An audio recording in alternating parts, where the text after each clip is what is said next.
Yo, yo, yo, wise friends, what's up?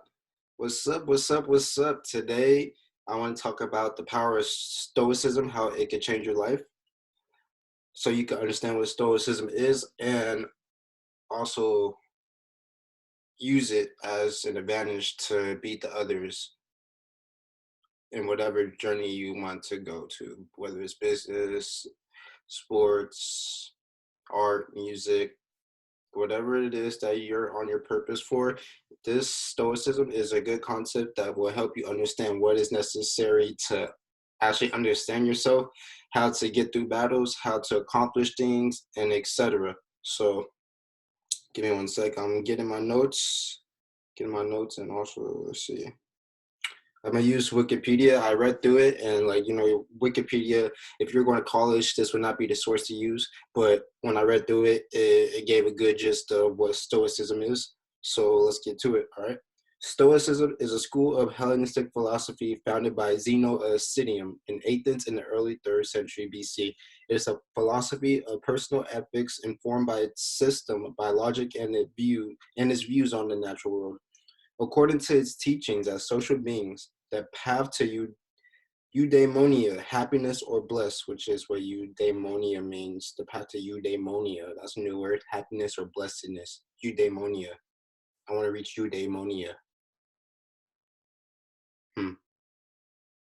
Is found in accepting the moment as it presents itself by not allowing oneself to be controlled by the desire for pleasure or by the fear of pain, by using one's mind to understand the world and to do one's part in nature's plan, and by working together and treating others fairly and justly. All right.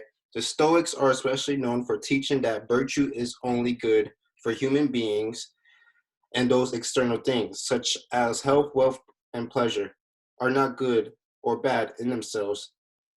Adiaphora. These words that I'm saying are in parentheses.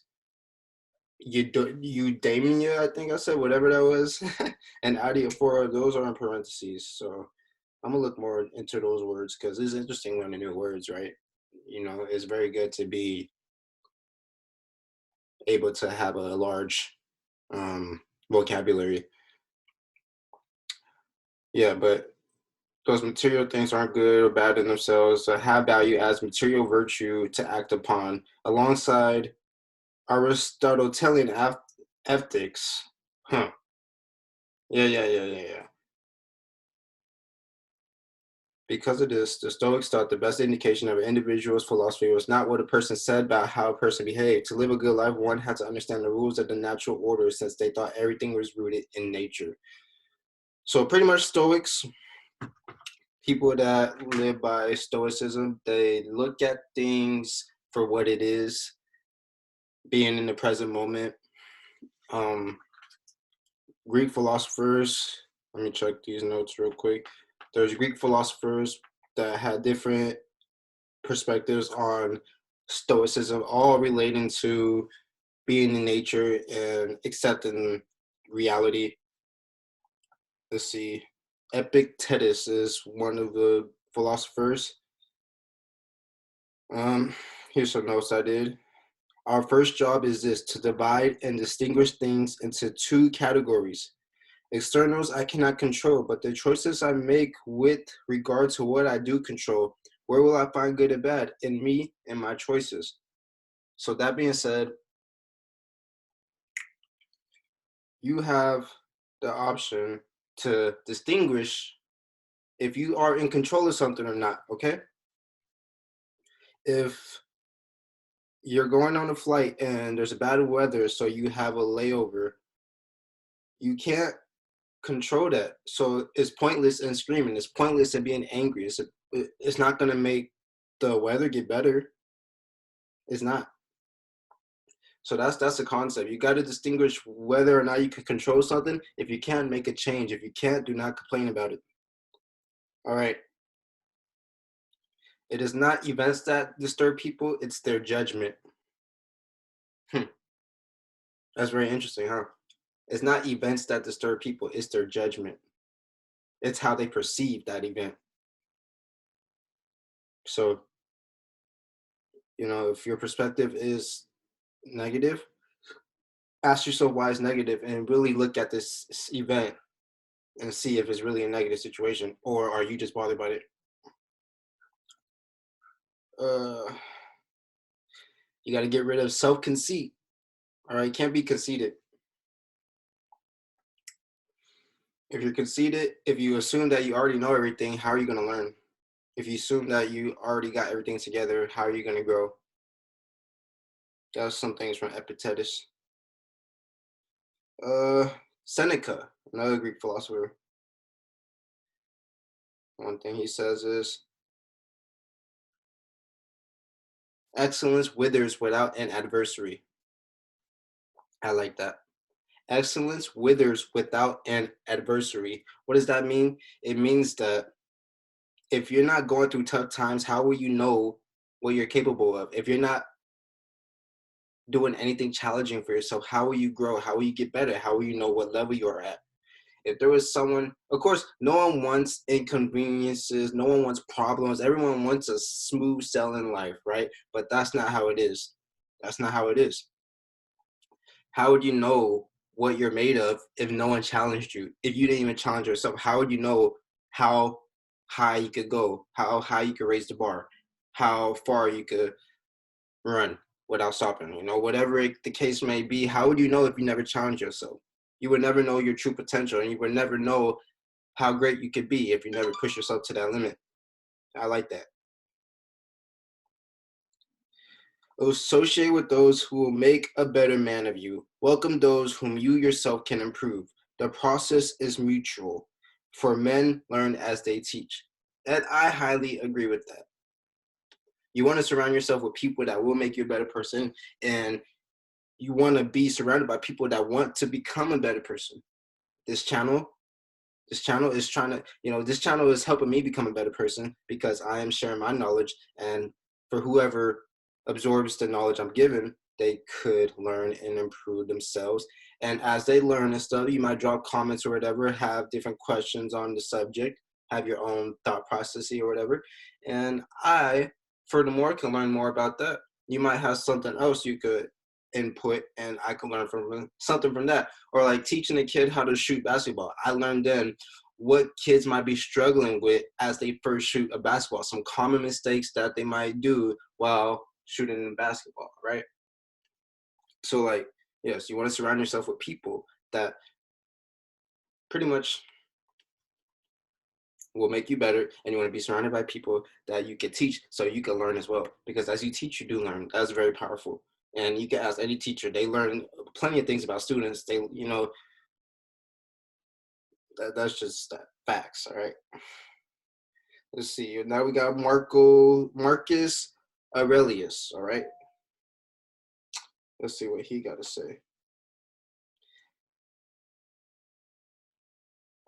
If at some point in your life you should find anything better than justice, honesty, self-control, and courage, if you find anything better than that, embrace it without reservation. It must be an extraordinary thing indeed.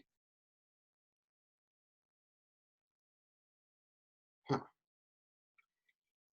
If you should find anything better than justice, honesty, self-control, and courage, if you find anything better than that, embrace it without reservation. It must be extraordinary indeed. Because honestly, yes, honesty is very amazing. Justice is amazing. Self-control and courage, that those things are very powerful. And if you're telling me you found something that's even greater than all of those, embrace that for real. If that's something within you that is greater than honesty, justice, courage, self-control, if you got something within you that is higher than all those aspects, then embrace it. Seriously. No, it's fortunate that this has happened and I remained unharmed by it, not shattered by the present or frightened of the future. It could have happened to anyone, but not everyone could have remained unharmed by it. Uh, huh. Well, when I was around that area, it was talking about death, and I'm gonna go on with death about that. So he was saying how death could be a scary subject. When people think about death, they don't want to think about death. But think about it. When you think about death, when you think about the power of being gone, of dying off, it's gonna make you want to work harder. Because if you're not here, what can you do?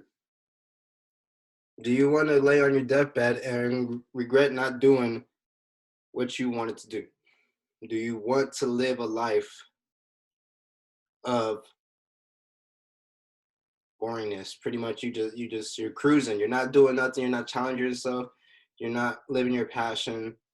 You don't have the drive because you're so focused on life that you forget that tomorrow you could possibly die. When you can acknowledge that tomorrow you could die, today you could die, it's going to make you wonder, if I died today, what would I do that would make me happy? You get me?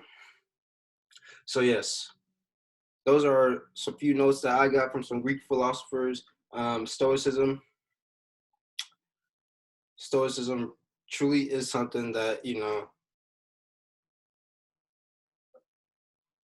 pretty much, you're able to resist pain and pleasure at an extent. You're able to have adversity. You're able to challenge yourself and become a strong person. You're able to live through the laws of nature. If you can't control something, don't worry about it. If you can, change it, but do not be a baby about it. Challenge yourself. Become stronger. You want to be surrounded by people that will make you better. Remember that you are mortal. You're not immortal. You are mortal. You could die tomorrow. So if you're going to die tomorrow, what would be something that you would like to accomplish today before you lay on your deathbed? These are things to consider. And these are ideas that can help you become a better person. Seriously. Because a lot of strong people, you'll notice that they'll go through very tough times and all of that. And some people have been through so many tough times that they make shit look easy when they get out of it. That's stoicism, making things look easy, acknowledging the truth, etc. So thank you guys. If you have any questions, comments, concerns, anything you want to say about what I said, please drop it down below. Like and subscribe. This is video 2 of March 2021. Thank you, and have a blessed one, guys. You